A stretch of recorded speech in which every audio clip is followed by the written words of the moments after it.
Salve, salve, família vascaína! Para quem não me conhece, eu sou o Thiagão, do canal Vasco em Família. Estou iniciando esse novo canal, o Gigante News TV, com um estilo diferente. Aqui é um canal de react. Nesse vídeo, vamos reagir ao programa Tá na Área do Sport TV. Tava por lá o Ramon, comentarista agora, né? Ex-lateral do Vasco, nos ajudou a conquistar a Copa do Brasil, falando sobre o nosso novo treinador, Fernando Diniz, que vai fazer a sua estreia contra o Lanús pela Copa Sul-Americana. Uma resenha bem interessante para a gente trocar uma ideia. E claro, a gente já tem aqui algumas informações. O Vasco já trabalha em alguns nomes, visando aí a próxima janela para reforçar o elenco do Vasco. Claro que o Diniz também, né, pediu para que o Pedrinho possa reforçar esse elenco, visando aí o restante da temporada. Dá aquela força para esse canal, se inscreve, deixa o like. Tamo junto, vamos acompanhar. Tá na tela.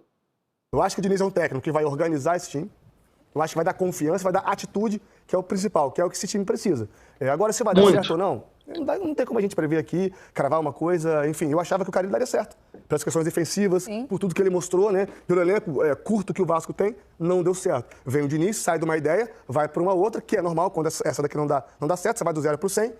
Eu acho que pode dar certo. Eu, particularmente, gosto muito do Diniz, eu acho ele um baita técnico, porém, ele vai ter muito trabalho para ajustar essas questões de atitude e de confiança no elenco do Vasco. E aí, se a gente, né, ontem o Ramon lembrou bem, na própria saída de campo, o Verratti, na sua entrevista, fala sobre a cobrança aos jogadores, né? Ele fala que a responsabilidade é dos jogadores, fica só com eles essa responsabilidade, que inclusive já passaram vários treinadores, ele usa o termo vergonha, né? Fala em espanhol, mas utiliza esse termo vergonha, fala que alguns treinadores já passaram e o time continua atuando da mesma maneira, então traz um pouco essa responsabilidade para os jogadores. Na entrevista coletiva, ainda como técnico interino, agora só diretor técnico, o Felipe, coloca a responsabilidade só nos jogadores também, em nenhum momento assume a responsabilidade, só fala da atuação individual, dos erros individuais, da atitude, joga muito a responsabilidade só também para os atletas. Mas quando a gente olha principalmente para a gestão, Raed, aí eu acho que é o que, em certo ponto, que o Ramon fala sobre mudança de Carille para Diniz, é mudança desde o primeiro perfil traçado no início da temporada, né? Porque o Vasco tentou o Renato Gaúcho.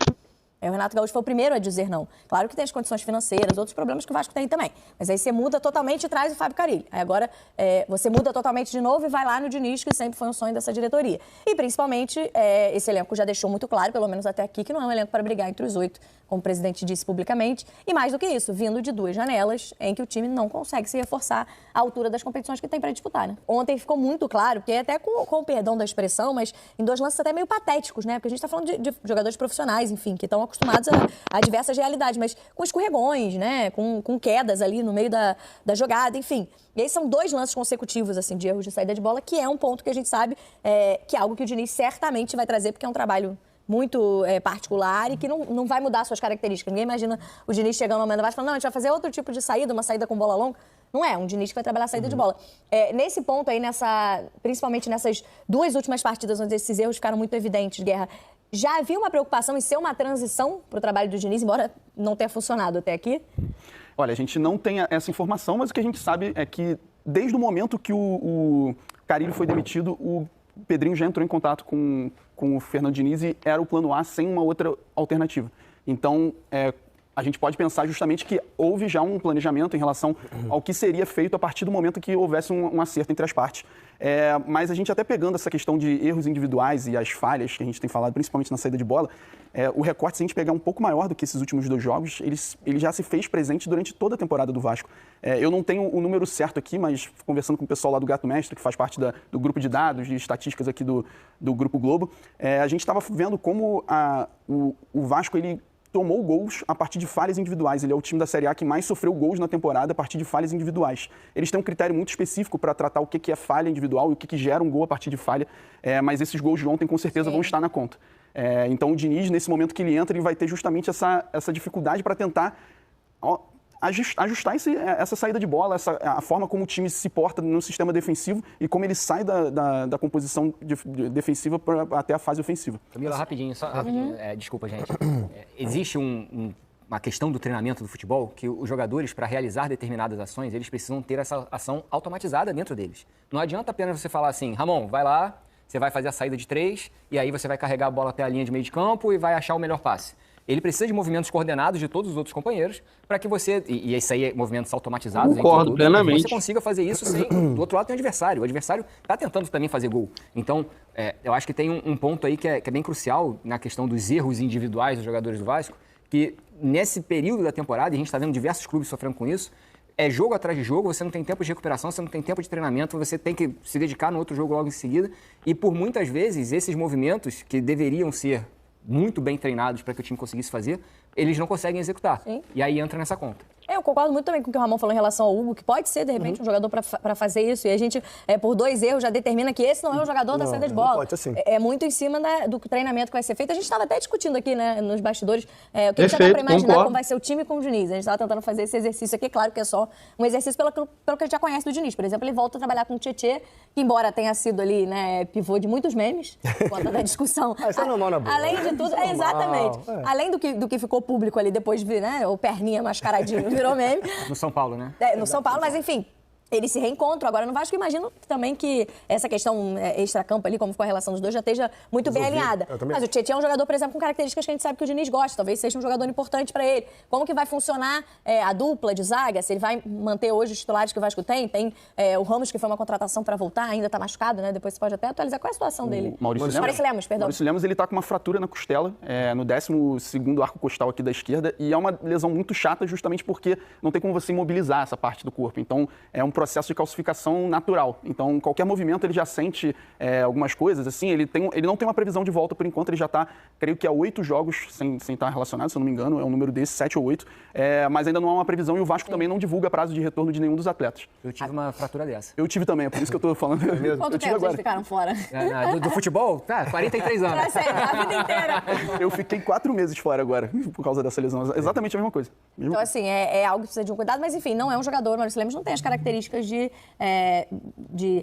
jogo mesmo, né? Um zagueiro de muito mais marcação, de desarme, que um zagueiro de construção, que é, em geral, a preferência do Diniz. Mas ele já conseguiu adaptar alguns jogadores ao seu modelo que, inicialmente, a gente olhava e não enxergava essa característica nos últimos trabalhos. Enfim, o que a gente pode... Vocês imaginam aí de exercício do que funcionaria? Eu acho que, a zaga, pra mim, eu acho que o João Vitor não sai. Por mais que o João Vitor não seja esse jogador de construção também, é mais o embate, mais veloz, mais a bola aérea. Assim, o jogador para fazer essa saída de bola, como o Diniz gosta, seria o Lucas Freitas, um zagueiro canhoto. Até por ter o Piton do lado dele ali, para mim é um jogador da linha de 4, com mais facilidade para construir esse jogo por dentro, né? Eu acho que o lado esquerdo do Vasco pode ser uma opção de saída de bola. Pensando no meio de campo, eu acho que ele vai fazer a saída com o Hugo Moura, ou entrando na linha dos zagueiros um pouco à frente. Aí vem a minha opinião. Com o Tietchan flutuando, eu acho que o Tietchan é um jogador que tem esse dinamismo, que trata muito bem a bola, que vai conseguir, nesse primeiro momento, dar start mental nesses jogadores de saída de bola, até porque já trabalhou com o Diniz, já tem as ideias dele na cabeça. Então, acho que tem essa facilidade de conseguir se adaptar a mais esse ritmo de jogo. Aí vem a questão do Nuno, acho que o Garré pode ser um jogador interessante. Eu gostei muito do Nuno contra o Palmeiras, fazendo a função do Coutinho, um jogador que flutuava bastante da intermediária ofensiva para frente, aonde estava a bola. É um jogador que trata muito bem a bola. Tem o Coutinho também, que é um jogador que tem essa qualidade e precisa de alguém perto dele para poder se associar por dentro. Então você colocaria Coutinho, Nuno e Garré próximos, deixando o corredor pro Piton e esse aqui principalmente pro Paulo Henrique, que é o jogador do Vasco que dribla em progressão, em força, deixando o Verratti lá dentro para uma finalização, para a tabela de 1-2, já ele muito próximo da área. Bom, é uma ideia do que pode acontecer. Você vai estar tirando, por exemplo, o Ryan do time. Exatamente, ou tendo o Ryan no lugar do Verratti também, que é um jogador... Os laterais, né? Exato, porque eu queria fazer um jogo mais por dentro, mais concentrado por dentro, para potencializar Coutinho, Nuno e Garré. O Ryan pode fazer essa função no lugar do Verratti também, como o Palmeiras fez, não tem essa característica de dominar, de ser um pivôzão, mas é um jogador que vai conseguir atacar os espaços em profundidade entre o zagueiro e o lateral, e aí você tem a infiltração dos meias por trás. Enfim, eu acho que a opção para trabalhar, o Diniz vai ter muito pra caramba. É ele entender o dia a dia, o que o campo vai mostrar e falar para ele. Acho que é um certo otimismo, talvez, de eficiência do Coutinho, né? Que talvez cresça com o Diniz, pelo que ele fez nos últimos trabalhos deles, com jogadores veteranos, mas que têm qualidade técnica, que talvez a gente enxergue com pouca intensidade, mas o Diniz consegue aproveitar de forma muito positiva para o time esses jogadores, né? É a melhor versão do Diniz no comando do Fluminense. A gente pega o recorte do Diniz no Fluminense, que foi o Diniz que chegou à seleção brasileira.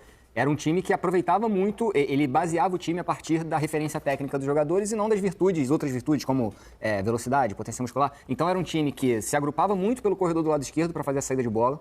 E aí tinha a aproximação de um volante jogando na zaga, com o lateral esquerdo, com os meias caindo todos num quadrante pequeno no corredor do lado esquerdo.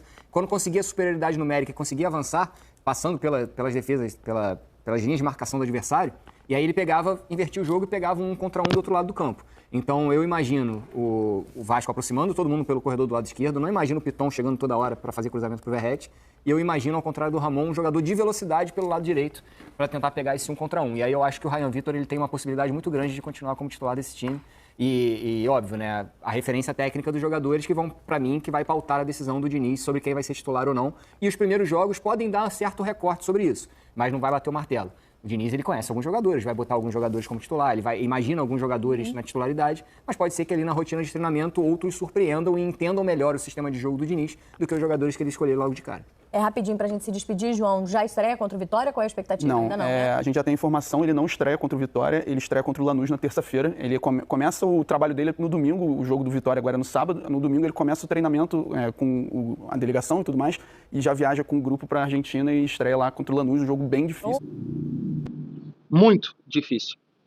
Família, trocando uma ideia aqui sobre tudo que a gente ouviu, né? A parte tática, estilo do Diniz. Vale pontuar que nas conversas aí para acertar, claro, né, que o Diniz também conversou com o Pedrinho sobre reforços. E aí na segunda janela surgiu algumas informações, né, vindas do México para cá, que o Vasco ainda tem interesse na contratação do Brian Rodrigues, né, jogador que tentou nessa última janela, e me parece que vai tentar novamente. E foi uma das promessas, né? Não garantiu, o Pedrinho não garantiu, mas ficou de tentar novamente a contratação. Vou até colocar aqui na tela para vocês a informação, a apuração. Me parece que o canal Atenção Vascaínos e também na torcida Vascaínos confirmou que o Vasco deve tentar a contratação do uruguaio. O GE também, né, dentro dessas conversas, que o Diniz teria pedido 2 jogadores para o meio-campo. Tenho certeza que jogadores com mais condição física, porque o Vasco é um time muito lento, e também 2 pontos. Um seria aí, né, a tentativa do Brian Rodrigues, e o outro, o Vasco vai ter que ir no mercado, com certeza, um jogador com a característica do Lloyd. Esse de atacar espaço, porque nesse momento o Vasco só tem o Lloyd. Então, família, eu entendo, assim, de tudo que a gente ouviu, que o Diniz vai ter muito trabalho, de fato, principalmente na questão da confiança. Os jogadores do Vasco estão sem confiança, sentindo o desgaste. Eu achei que nesse jogo contra o Puerto Cabello foi um time cansado, um time que já é lento. Então, entendo que o Diniz realmente vai ter que ter alguns conceitos. Se o Diniz não conseguir adaptar os principais jogadores do Vasco ao estilo dele, eu espero que ele possa, né, modificar. Por que eu estou falando isso? Porque está muito claro, dentro das últimas 5 partidas do Vasco, que foram ali contra Lanús, Cruzeiro, Operário, Palmeiras e Puerto Cabello, a melhor atuação do Vasco nesses 5 jogos foi contra o pior time, o pior adversário, quero dizer, o mais qualificado, que é o Palmeiras. E foi a partida que o Vasco não jogou nem com Coutinho, nem com o Verratti. O que eu quero dizer é um ou outro, tá? Um ou outro, porque o Vasco não está bem, tecnicamente, a coisa não está caminhando, não está fluindo, os jogadores não estão bem, a maioria deles, ou jogadores que estavam performando, por exemplo, o Hugo Moura, muito bem, até então, até essas últimas partidas que ele falhou. O próprio PH também está sentindo desgaste, porque o PH estava muito melhor do que vem atuando nessas últimas 2 partidas. Então, além de jogadores como o Coutinho, que vem de 5 partidas terríveis. Ou seja, tecnicamente a coisa não está fluindo, então você tem que melhorar pelo menos a parte física, né? Colocar jogadores em campo que possam contribuir com mais força, com mais dinâmica, preenchendo os espaços, puxar um contra-ataque, auxiliar numa cobertura. Então, quando você tem Coutinho e Verratti e o Vasco fica sem a bola, esses 2 não contribuem em nada. No máximo, preencher um espaço, um miguezinho ali, e o Vasco não precisa disso. Porque no jogo contra o Palmeiras, teve isso, uma recomposição rápida, o Vasco contra-atacava, o Ryan tem mais mobilidade, o Nuno tem mais mobilidade que o Coutinho, o Lloyd jogando do Nuno tem mais força do que o Nuno, então ficou um time mais com ideia de jogo, né? Com ideia de contra-ataque, transição rápida e, quando sem a bola, fechar os espaços com mais velocidade, porque tem essa dinâmica. Coisa que com Coutinho e Verratti fica difícil, tá? Fica difícil. E aí você pega o Nuno e joga na ponta esquerda, que também não tá com essa força toda, é um jogador que estava lá indo pro final de temporada em Portugal, chega aqui, jogo após jogo, já não tem essa força para fazer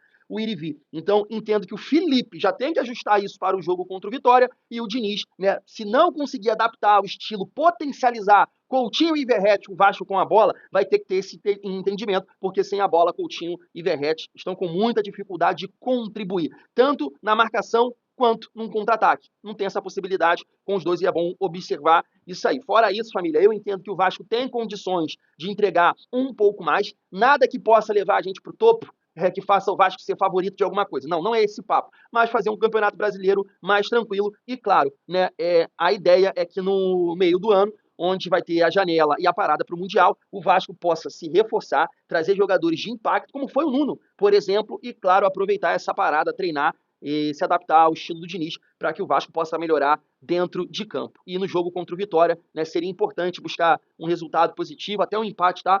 Seria positivo para pontuar no Campeonato Brasileiro, não deixar o Vitória ultrapassar, porque o Vitória tem 6 pontos e o Vasco 7, para que o Vasco também não entre ali no Z4 e o Diniz, né, possa fazer a sua estreia ali com mais tranquilidade. Na verdade, não vai ter tranquilidade nenhuma, porque também tem um jogo decisivo contra o Lanús, e aí, né, o Vasco volta no Campeonato Brasileiro a jogar em casa depois de um tempo contra o Fortaleza. Então, uma sequência de resultados positivos aí, pelo menos empatando essas partidas, daria uma certa confiança para voltar a jogar no nosso Caldeirão contra o Fortaleza.